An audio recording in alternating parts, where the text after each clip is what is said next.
Pumunta nga kami mga ka-inspired dito sa Pine Suites sa Tagaytay. Dahil na-invite nga kami ng aking friend na si Gerald na i-celebrate dito ang 3rd birthday ng kanyang anak na si Blake. Birthday to you.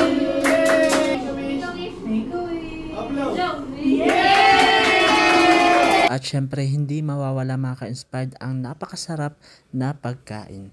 Last year nga mga ka-inspired ay sila ang pumunta sa amin sa San Narciso at this time ay kami naman ang dumayo sa kanila. Kung dati kami lang ang magkabanding noong college, ngayon nga mga ka-inspired ay masayang tingnan na magkakabanding na ang aming mga anak at kasama rin namin ang aming mga asawa. After nga maglaro ng mga bata sa playground mga ka-inspired ay dito naman kami sa swimming pool. Kahit nga napakalamig mga ka-inspired ay hindi nagpapaawat at sobrang enjoy ang mga bata. Kahit nga sobrang lamig ay the best ang experience namin dyan. Bago nga magpalaro si Gerald mga ka-inspired ay may sweet message muna sa Ethan kay Blake. I love you so much and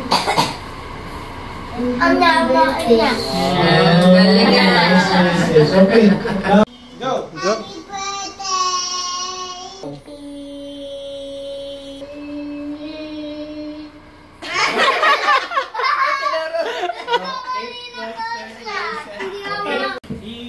20 pesos! Oh, 20 pesos! Oh, doon kay Tito Gerald! Dali! Yeah! Sige, bring me red balloon! Oh, red balloons!